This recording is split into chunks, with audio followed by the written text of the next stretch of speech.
নমস্কার। আজ আমরা চলে এসেছি নারায়ণকুড়ি ওসিপি ফুটবল গ্রাউন্ডে, যেখানে নারায়ণকুড়ি বাউরি সমাজ শিক্ষা সমিতির পরিচালনায় এক দিবসীয় ফুটবল টুর্নামেন্টের চূড়ান্ত পর্যায়ের খেলাটি অনুষ্ঠিত হবে। এই খেলায় অংশগ্রহণকারী দুই দল হল তাপস 11 এবং নারায়ণকুড়ি যুবক সমিতি। আজ ৭৮তম স্বাধীনতা দিবস। এই ৭৮তম স্বাধীনতা দিবসকে আরও স্মরণীয় করার জন্য এই ফুটবল টুর্নামেন্টের আয়োজন। এই ফুটবল টুর্নামেন্টে এই এলাকার বিভিন্ন নামি দামি দল অংশগ্রহণ করেছিল। মোট ৮টি দল অংশগ্রহণ করেছিল। তার মধ্যেই চূড়ান্ত পর্যায়ের খেলায় যে দল ছাড়পত্র পেয়েছে তারা হলেন তাপস 11 এবং নারায়ণকুড়ি যুবক সমিতি। আজ সারাদিন সুন্দর খেলা হয়েছে, টান টান উত্তেজনার মধ্যে খেলা হয়েছে, মাঠ ভরপুর। ইতিমধ্যেই খেলোয়াড়েরা মাঠের মধ্যে নেমে পড়ছেন। এরপর ফাইনাল খেলা শুরু হবে। হলুদ জার্সি পরে মাঠে আসছেন নারায়ণকুড়ি যুবক সমিতি এবং নীল ও লাল জার্সি পরে তাপস 11। দুই দলের খেলোয়াড়রা সারিবদ্ধভাবে দাঁড়িয়ে পড়ছেন। খেলোয়াড়েরা একে অপরের সাথে সৌজন্য সাক্ষাৎ বিনিময়ের মধ্যে দিয়ে খেলা শুরু হবে। তারপর জাতীয় সঙ্গীত, তারপরেই খেলা শুরু হবে। এখন সারিবদ্ধভাবে দাঁড়িয়ে পড়েছে হলুদ জার্সি পরে যুবক সমিতি এবং নীল আর লাল জার্সি পরে তাপস 11। দেখা যাক এই ফুটবল ম্যাচে কোন দল তার জিত বজায় রাখতে পারে। এটি ফাইনাল খেলা। এর আগের সব খেলাগুলিতেই যথেষ্ট ভালো খেলে ফাইনাল খেলার যোগ্যতা অর্জন করেছে এই দুটি দল। ইতিমধ্যেই খেলোয়াড়েরা সৌজন্য সাক্ষাতের মধ্যে দিয়ে সৌজন্য বিনিময় করছেন। তারপর এবার শুরু হবে জাতীয় সঙ্গীত।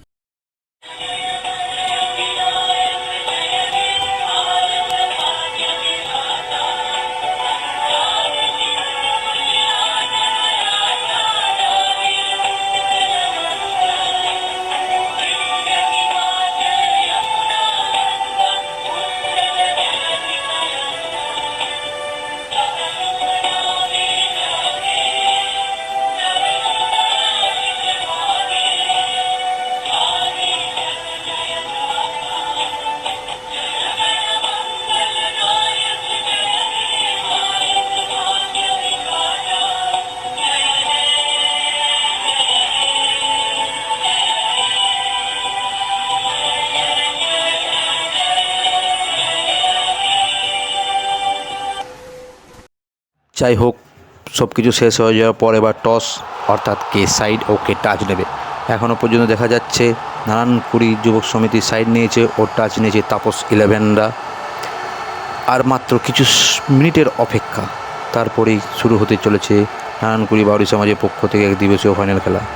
এখন দেখা যাচ্ছে তাপস 11রা এবং নারায়ণকুড়ি যুবক সমিতি 11রা হালকা ওয়ার্ম আপ করছে। এদিকে তাপস 11 তার খেলোয়াড়কে একত্রিত করে একটি আলাপ আলোচনা করে নিল। এবার শুরু হতে চলেছে ফাইনাল খেলা। রেফারি তার দুই গোলকিপারকে জানিয়ে দিল হাত তুলে যে তারা রেডি কিনা। অবশ্যই তারা জানিয়ে দিল তারা রেডি।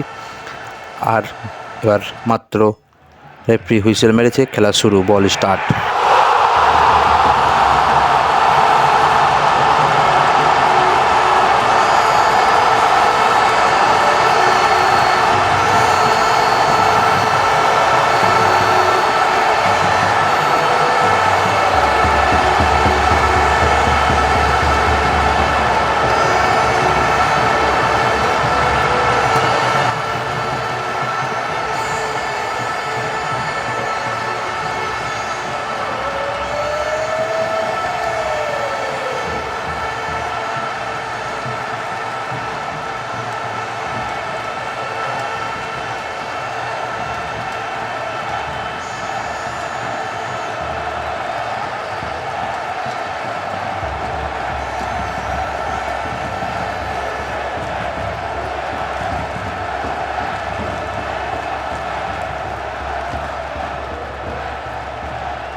নির্ধারিত সময়ের খেলা শেষ হলো। এবার ট্রাইব্রেকারের মাধ্যমে খেলার ফলাফল হবে। প্রথমেই নারায়ণকুড়ি যুবক সমিতির গোলরক্ষক আকাশ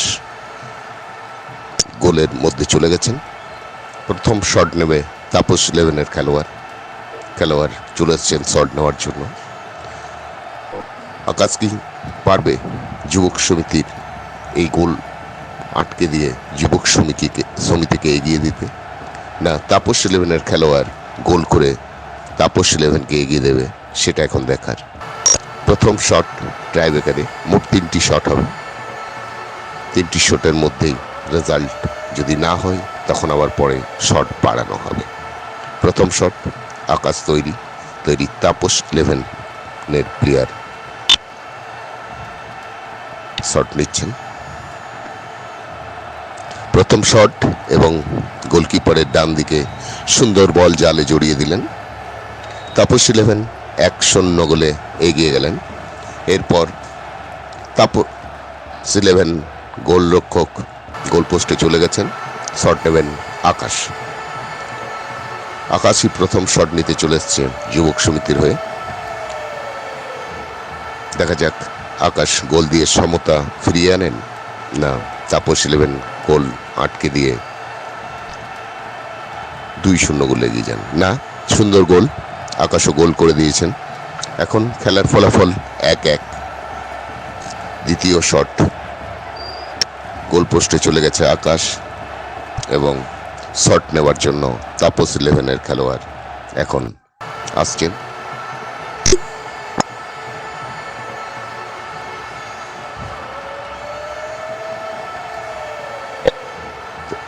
তৈরি আকাশ, সুন্দর শট, আবার সেই গোলকিপারের ডান দিকে গোল। তাপস 11 2-0 গোলে এগিয়ে গেলেন। এরপর যুবক সমিতি ক্লাবের শট নিতে আসছেন বিপ্লব কিন্তু আজ খেলাতে একটা সুন্দর গোল মিস করেছিল। এই পেনাল্টিতে ট্রাইব্রেকারে কি তার গোলটি করে সমতা ফেরাতে পারবে, দেখা যাক।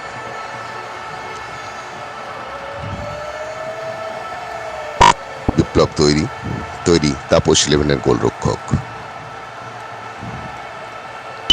শট নিয়েছেন এবং বাডে তাপস 11 2-1 গোলে এগিয়ে গেলেন। বিপ্লব খেলাতেও একটি গোল মিস করেছিল, তাহলে হয়তো ট্রাইব্রেকার পর্যন্ত খেলাটা আসতেই হতো না, কিন্তু ট্রাইব্রেকারেও মিস করলো। এখন তাপস 11 2-1 গোলে এগিয়ে আছেন। এবারে যুবক সমিতি ক্লাবের গোলরক্ষক চেঞ্জ হয়েছে। এবার গোলকিপিং করার জন্য এসেছে রাজীব গোপকে আমরা দেখেছি অনেক জায়গায়, ট্রাইব্রেকারে অনেক গোল সেভ করার রেকর্ড ওর মধ্যে রয়েছে। দেখা যাক আজ রাজীব যুবক সমিতিকে সমতা ফেরাতে পারেন। হ্যাঁ, আটকেছেন, কিন্তু দুর্ভাগ্য, বল হাতে লেগেও বল গোলপোস্টের জালে জড়িয়ে গেল। 3-1 গোলে এগিয়ে গেলেন এবং এখানেই খেলা শেষ হলো।